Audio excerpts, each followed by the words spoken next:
Very good morning friends.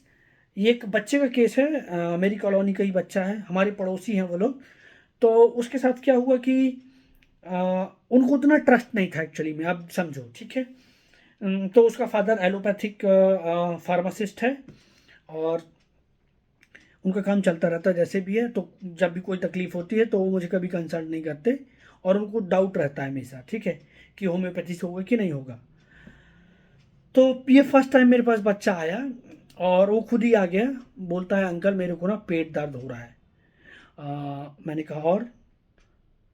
तो बोलता है, दवाई दे दो ना, इसकी पेट दर्द हो रहा है। और तो फिर मैंने पूछा कि कैसे हो गया है। ये इसकी एज है 8 साल के आसपास, ठीक है। तो मैंने पूछा कैसे हो गया। अरे वहाँ गए थे हम लोग, पार्टी में गए थे, वहाँ पूड़ी भी खाई, पराठा भी खाया, ये भी गाय खाया, बहुत सारी चीज़ें खाई, और उसी की वजह से पेट गड़बड़ हो गया मेरा, ठीक है। और उसने बताया मेरे को यहाँ से लेके यहाँ तक ऐसे ऐसे दर्द होता है। बस मैंने रेमेडी दे दी, ठीक है। तो remedy was lachesis, simple lachesis, है ना। तो कैसे लैकेसिस तक पहुंचे हम, तो देखो आप, उसको ना ऐसे ऐसे करके उसने बताया कि इधर से लेके इधर तक ऐसे ऐसे दर्द हो रहा है। इवन उसके जेस्चर में भी कम्युनिकेशन था, और उसकी बातों में भी कम्युनिकेशन था, ठीक है, कि वो अपनी बातों को बराबर से उसने मुझे एक्सप्लेन किया। This is communication. और डिल्यूजन, इंजरी, इंजॉर्ड इज बीइंग, ठीक है। ये कि इधर का खाया, उधर का खाया, उधर का खाया, इसलिए ऐसा हो गया। और उसकी बातों से, और उसको मैं जानता हूँ कि कितना प्रिकॉशियस चिल्ड्रन है वो, है ना, चाइल्ड है। तो ये सब मिला करके मैंने उसको लैकेसिस दिया था। तो लैकेसिस के 3 डोज दिए। उसके बाद उसकी मम्मा का फ़ोन आता है, रात में फ़ोन आता है 11 बजे की। 6 बजे दवाई दी थी, रात में फ़ोन आता है कि एकदम उसका पेन वेन बेटर हो गया। हाँ, थोड़ा सा स्टूल में उसको बार बार पास करने की इच्छा हो रही है। ऐसा लग रहा है कि स्टूल जाना जाना है, और जब जाता है तो स्टूल पास नहीं होता। तो मैंने कहा कि उसको वही लैकेसिस का 30 का 2 डोज और दे दो आप।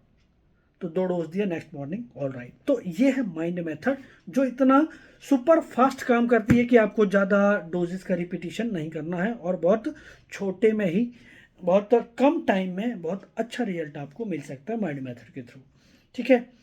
तो ऐसे ही है माइंड मेथड का कमाल। बट प्रॉब्लम यहाँ पर होती है कि कई बार सिलेक्शन ऑफ मेडिसिन को समझने में थोड़ा सा टाइम लगता है। यदि आपने बराबर से समझ लिया, इसलिए उसको उसके लिए लर्न करना है कि हमको लेना क्या है, कौन सा रूब्रिक लेना है, कौन सा छोड़ देना है, ठीक है।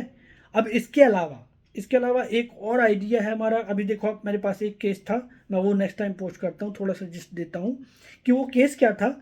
कि पेशेंट हॉस्पिटलाइज है, ठीक है, हॉस्पिटल में एडमिट है, मेरे दोस्त की हॉस्पिटल है, वहाँ पे एडमिट है, आईसीयू में है। उसका डब्ल्यूबीसी प्लूरल इफ्यूजन है। डब्ल्यूबीसी काउंट है 49,000, ठीक है, 49,000।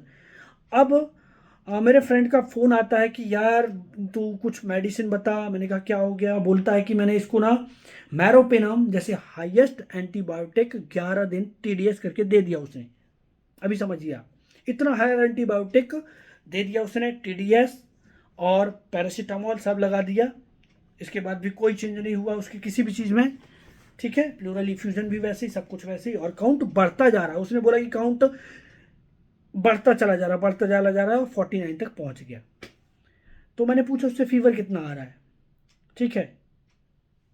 उसने बोला फीवर 99 आ रहा है।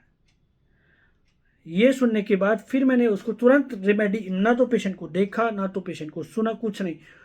मेरे दोस्त ने जितना मुझे इन्फॉर्मेशन दिया उस पर ही मैंने रेमेडी प्रिस्क्राइब करी। नेक्स्ट डे उसका कितना आता है, 27,000, ठीक है। थर्ड डे कितना आता है, 13,000, सिर्फ 2 डोज मेडिसिन से। तो ये अनदर आइडिया ऑफ प्रिस्क्रिप्शन, ठीक है। तो ये मैं नेक्स्ट वीडियो में बनाता हूँ। तो आपको ऐसे ऐसे लर्न करना है, डिफरेंट डिफरेंट आइडियाज़ को आपको अडाप्ट करना है, ठीक है। तो इस वीडियो में इतना ही। Thank you for watching.